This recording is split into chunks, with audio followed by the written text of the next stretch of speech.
Hello students of class 7. In this video we'll discuss about the chapter 4, heat. This is the third part of the chapter. So here we'll discuss in this video about the topics. First is conductions. Heat travel through solid by conduction only. The following activities will help you to understand the mode of transmission of heat by conduction.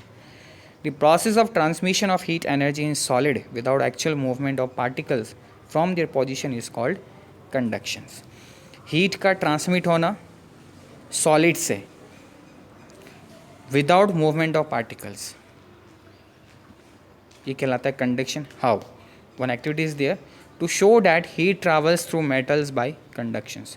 हमें क्या metal required है? A thin metal की strip और rod, nails, wax, iron stand. दो metal की strip दे रखी है. तो ये टू मेटल की स्ट्रिप यहाँ पे गिवन है and then a nail. So this is the wax. Procedure: take a long thin metal strip or rod, fix few nails on this strip at equal gap with the help of wax. Clamp this strip to a stand as shown in the figure alongside. Now place a burner below the free end of the strip. Note down the order in which nails begin to drop. जैसे कि हमने figure के according इन्होंने यहाँ strip लगा रखी है, एक नेल को लगा रखा है, एक नेल के नीचे यहाँ पे एक मोमबत्ती को इन्होंने जलाया है. तो the nail nearest to the flame drop first. अब इस नेल के ऊपर क्या लगा हुआ है? वैक्स लगा हुआ है. वैक्स कहाँ से लाएंगे? मोमबत्ती के टुकड़े करके पाउडर फॉर्म में लगा के इसके नेल के ऊपर हमें लगाना है. Then the next and the final the nail farthest from the flame. This happens because as the heat travels gradually from the hot end of the metal strip, the nail falls down one by one. तो जैसे ही यहाँ से heat start होगी तो यहाँ जितनी मोमबत्ती लेके ड्रॉप बाय ड्रॉप क्या होगा? वो बूंद गिरना स्टार्ट होगी. और ये बूंद क्यों गिर रही है? वैक्स क्यों गिर रहा है? Because of heat only. कि हीट यहाँ से यहाँ ट्रेवल कर रही है, वो गर्म होते जा रही है. Because this gradually flow of heat in a solid from the hot end to the cold end is called the conduction of heat. Heat का फ्लो अप होना हॉट एंड से कोल्ड एंड तक, यही क्या कहलाता है? कंडक्शन ऑफ हीट कहलाता है. Thus the activity clearly explain that heat travels through solids by conductions.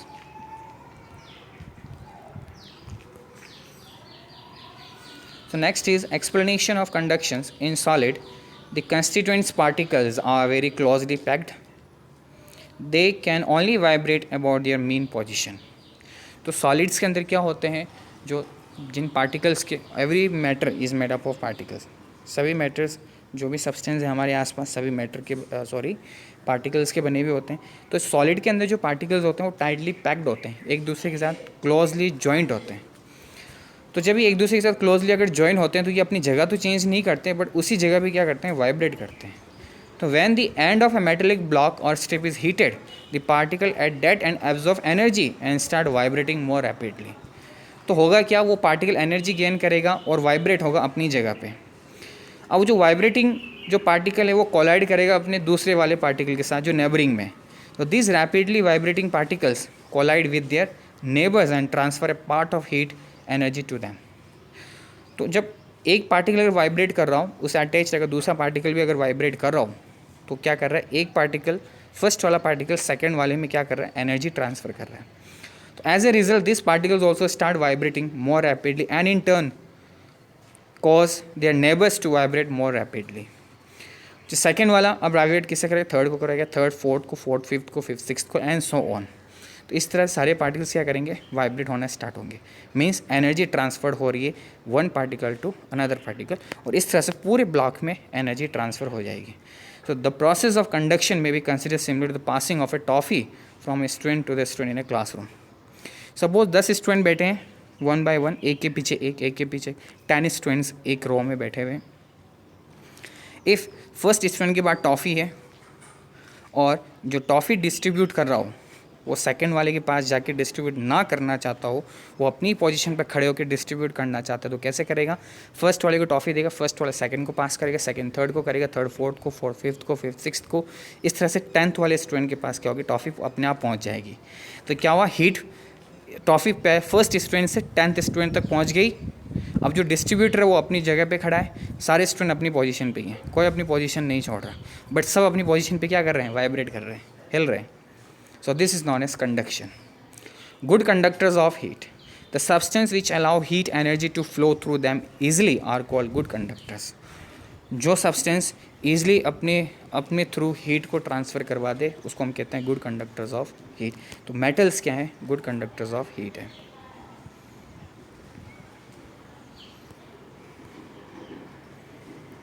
However, even amongst the metal, some are better conductors than the other. It must be kept in mind that the process of conduction stops once the two objects or the part of the some objects have attained the same temperature. ये कहा कि metal और metal में भी फ़र्क है। कुछ metals होते हैं जो बेटर कंडक्टर्स होते हैं, कुछ नहीं होते हैं।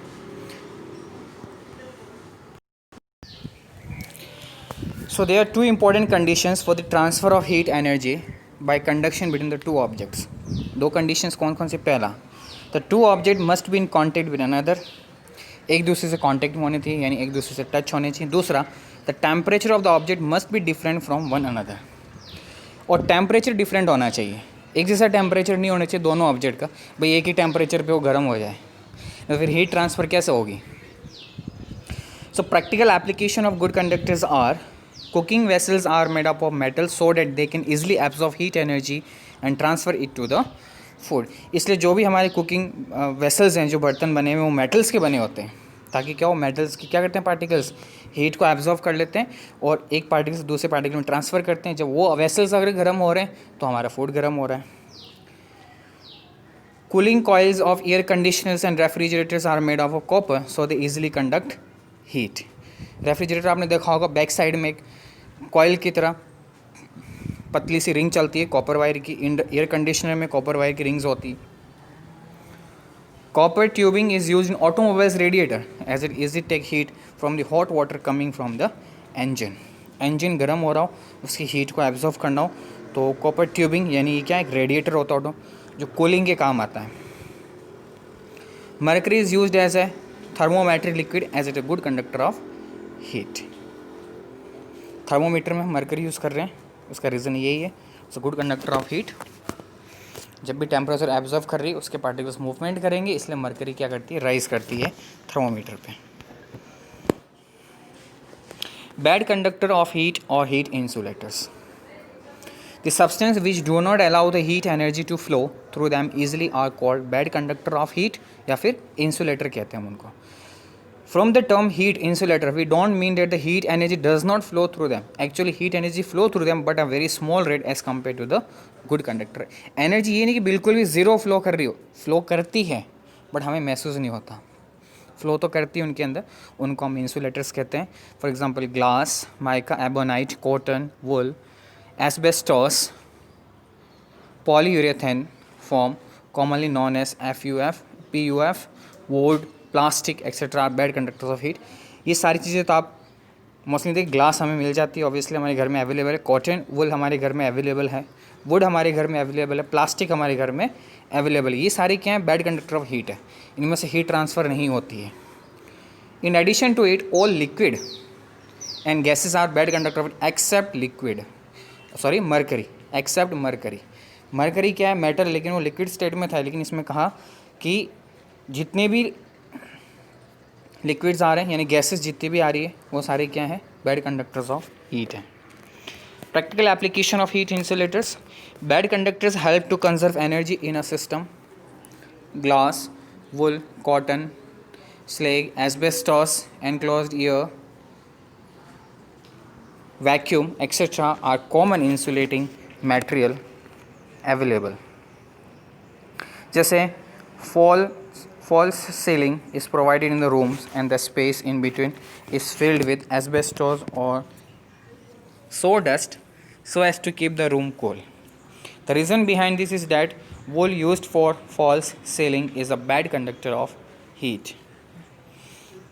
जैसे लोकली पुराने टाइम में जो सीलिंग फैन छत वगैरह बनाते हैं तो किससे बनाते हैं वो लोग? स्ट्रॉ से, जो चारा होता है भूसा,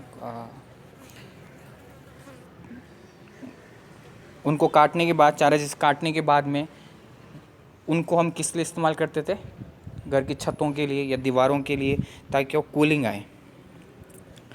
next, animals in the cold countries are generally covered with thick fur. The fur trap a large amount of air and act as the insulators. और जो कोल्ड एरिया में जितने भी एनिमल्स रहते हैं स्पेशली, उनमें देखेंगे कि उनकी बॉडी के ऊपर क्या है? थिक फर है, बहुत सारा फर, यानी जो हेयर्स होते हैं उनकी बॉडी पे, हेयर्स कुछ ज़्यादा ही होते हैं। तो हेयर क्या करते हैं? हीट को ट्रैप करते हैं, यानी बॉडी में से जो हीट इवॉल्व हो रही है उसे बाहर ज़्यादा निकल नहीं देते, उसे ट्रैप करके रख लेते हैं ताकि बॉडी टेम्परेचर मेंटेन रहे। Thus the heat generated within them does not flow out and hence keep them warm. तो जो भी हीट जनरेट हो रही है बॉडी के अंदर, उसे बॉडी के बाहर जाने बिल्कुल नहीं देता है। ये जो हेयर्स होते हैं इसे क्या करते हैं? ट्रैप करके रखते हैं, उसको पकड़ के रखते हैं हीट को। Convections. When liquid and gases are heated, the heat is carried from one part to another by the actual movement of hot particles. This movement of hot particles due to the temperature difference between different parts the same substance is called convections. यानी जो particle या जो heat जो carried transfer होती है एक part से दूसरे पार्ट में उसी सब्सटेंस के अंदर, तो टेम्परेचर डिफरेंट हो गया, लिखा है the movement of particles. Movement of particle क्यों हो रहा है? Because of temperature difference. Temperature difference किसके बीच में हो रहा है? Different parts of the same substance. एक ही सब्सटेंस के अलग अलग हिस्से में क्या होगा? टेम्परेचर डिफरेंस आएगा, और ये टेम्परेचर डिफरेंस क्या करवाएगा? हीट को मूवमेंट करवाता है, और इसे हम कहते हैं कॉन्वेक्शंस। तो convection can take place in liquid and gases only, whereas the particles are free to move about. जहाँ पार्टिकल फ्रीली मूव करेंगे वहाँ कॉन्वेक्शंस कैरी आउट होगा। Exceptions is mercury, which gets heated by conduction and is a good conductor of heat. So we wear woolen cloths in winter because woolen yarn contain fiber which trap air. Since air is a bad conductor of it, it does not allow the body heat to flow outward. As your body stop losing heat, we feel warm. इसलिए सर्दियों में हमें woollen कपड़े पहनने पड़ते हैं, क्योंकि जो वुलन्स होते हैं, वूल जो होती है वो हीट को ट्रैप कर लेती है, बाहर निकल नहीं देती है हमारी बॉडी की वजह से, बॉडी में से, और उसकी वजह से हमें वार्मनेस फील होता है। Mud house with detached roofs keep cool in summer and warm in winter as compared to concrete houses. It is because the detached roof contains a large amount of trapped air. जो mud house, मिट्टी के जो घर बने हुए होते हैं, उसमें हमने देखा है जो फसल कट जाती है, फसल कटने के बाद में जो उनकी जो स्टेम्स होते हैं, चारे के फॉर्म में जो हम इस्तेमाल करते हैं जानवरों के लिए, उनसे क्या बनाई जाती है? छत बनाई जाती है और मिट्टी लगाई जाती है। सिंस मड क्या है? बैड कंडक्टर है, तो समर में क्या होगा? Heat from outside does not flow in, वो अंदर नहीं आएगी गर्मियों में, और विंटर में जो अंदर की हीट है वो बाहर नहीं जाएगी, इसलिए क्या रहता है? वो कूल रहते हैं समर में और वार्म रहते हैं विंटर में। कोल्ड कंट्रीज़ में double glass window pans are used, leaving a gap filled with air. The trapped air acts as an insulator and does not allow the heat from the room to flow out, thus the room keeps warm. Double glass जो window panel है हमारी, उसमें हम एक glass लगाते हैं और double glass लगती है, ताकि इन बिटवीन क्या रहेगा? एयर रहेगा। अब वो एयर जो है वो इंसुलेटर का काम करेगा कि अंदर से, रूम के अंदर जो भी हीट है उसे विंडो के थ्रू बाहर नहीं जाने देंगे। बर्ड्स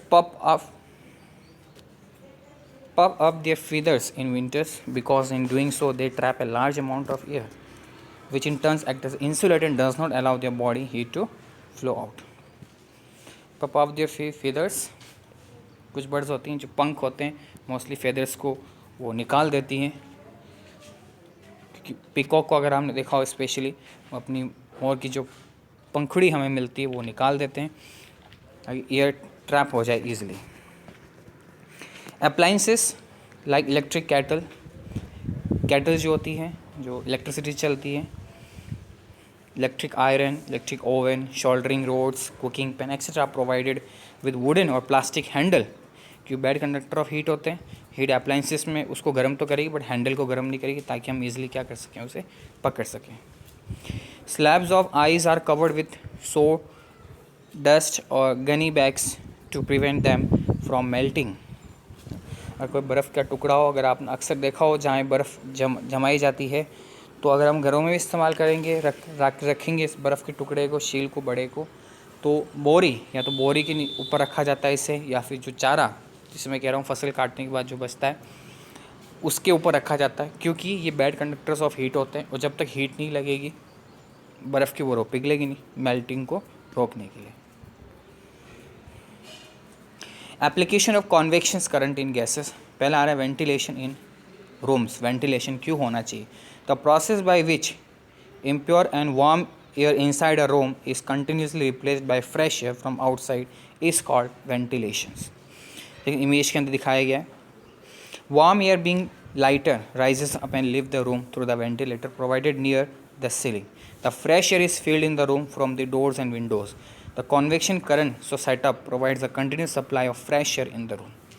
अब जो हीट हॉट एयर होती है, वार्म एयर जो होती है वो राइज अप होती है, बहुत जल्दी ऊपर उठती है, नीचे से ऊपर की तरफ उठती है वो। तो जब वो नीचे से ऊपर की तरफ उठ रही हो तो ईजिली क्या हो जाती है, रूम के बाहर। जैसे एग्जांपल यहाँ दिखाया गया किचन का है ना, ये पोर्शन गैस जल रहा है, वार्म एयर हो रही है, तो वार्म एयर क्या हो रही है, बाहर निकल रही है। यहाँ टीवी चल रही है आसपास, यहाँ टीवी के भी क्या एयर वार्म हो जाएगी, ये इजीली बाहर आ रही है। तो जब ये वार्म एयर बाहर निकल रही हो, कोल्ड एयर अंदर आ रही हो, ताकि क्या हो, जो फ्रेश एयर है उसका रोटेशन चलता रहे रूम के अंदर। तो डेफिनेशन यही है, the process by which impure and warm air inside a room is continuously replaced by the fresh air from outside is called ventilation. Land and sea breeze. Land and sea breezes are actually convection currents. During the day sun shine equally on the land and the sea. However, the land warms up more quickly than the sea. जो ज़मीन है वो जल्दी गर्म होगी सी के comparison में। तो जो एयर उठेगी लैंड से become hotter and rises upward. This result in fall of pressure over the surface of the land. तो जैसे ही ज़मीन के ऊपर, लैंड के ऊपर जो एयर है वो जल्दी से गर्म होगी, जब जल्दी से गर्म होगी तो राइज अप होगी, जैसे वो ऊपर उठेगी तो सरफेस जो एरिया वहाँ पे प्रेशर कम होगा। तो take it place the colder air from the sea moves.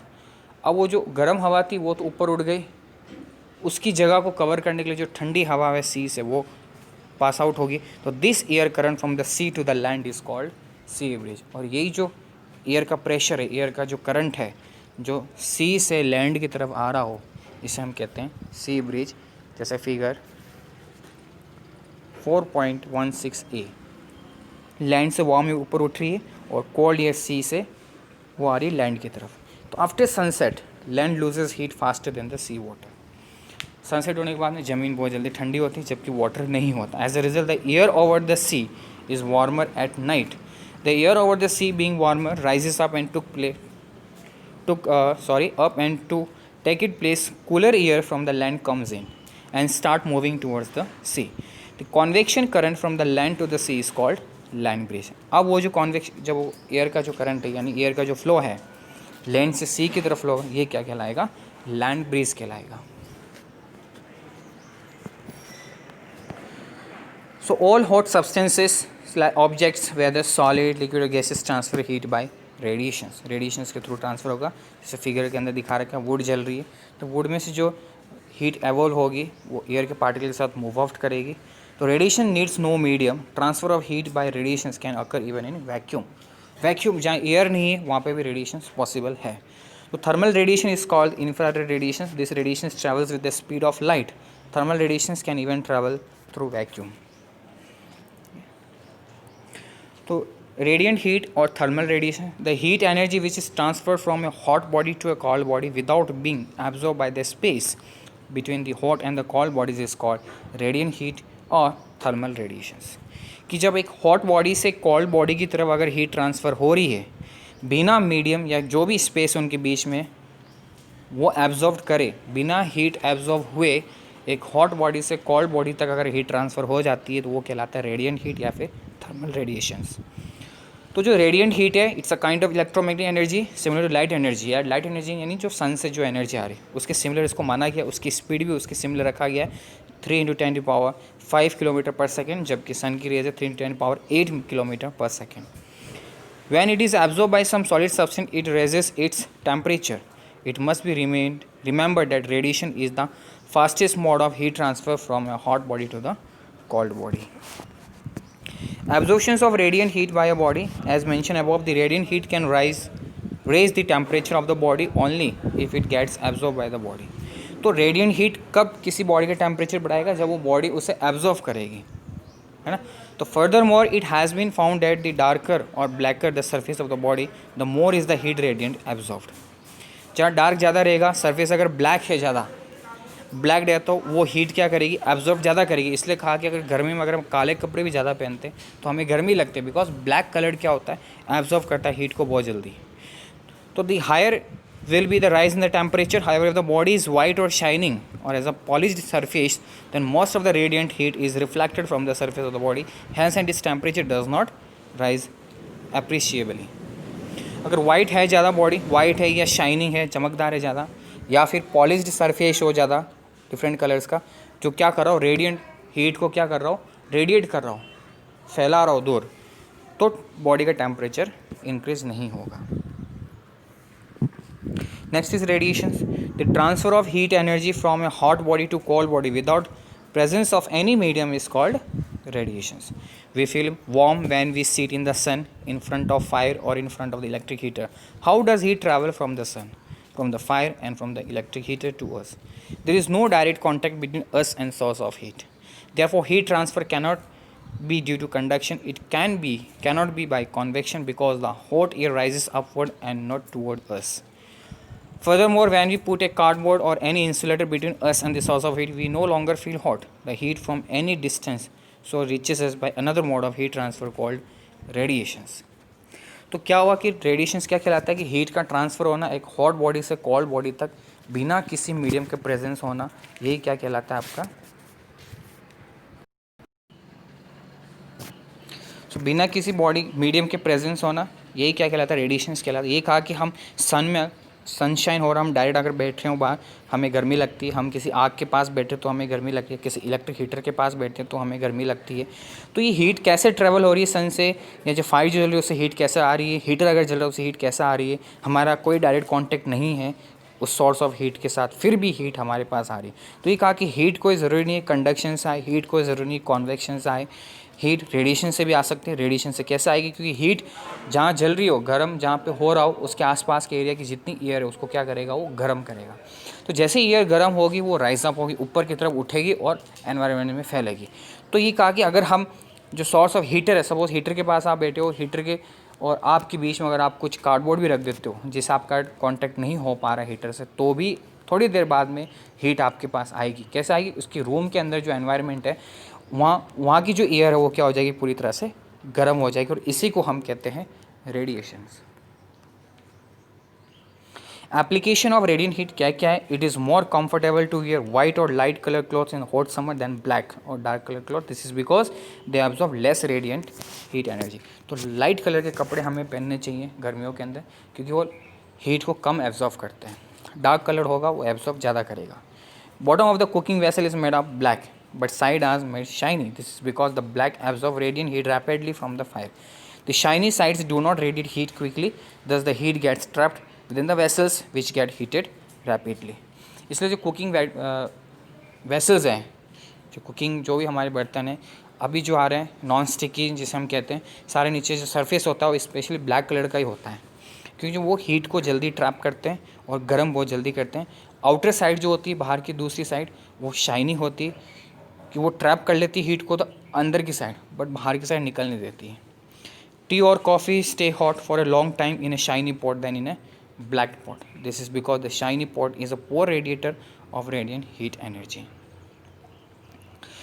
The building painted white और with light colours stay cooler in summer as white और light colours reflect most of the radiant heat energy coming from the sun.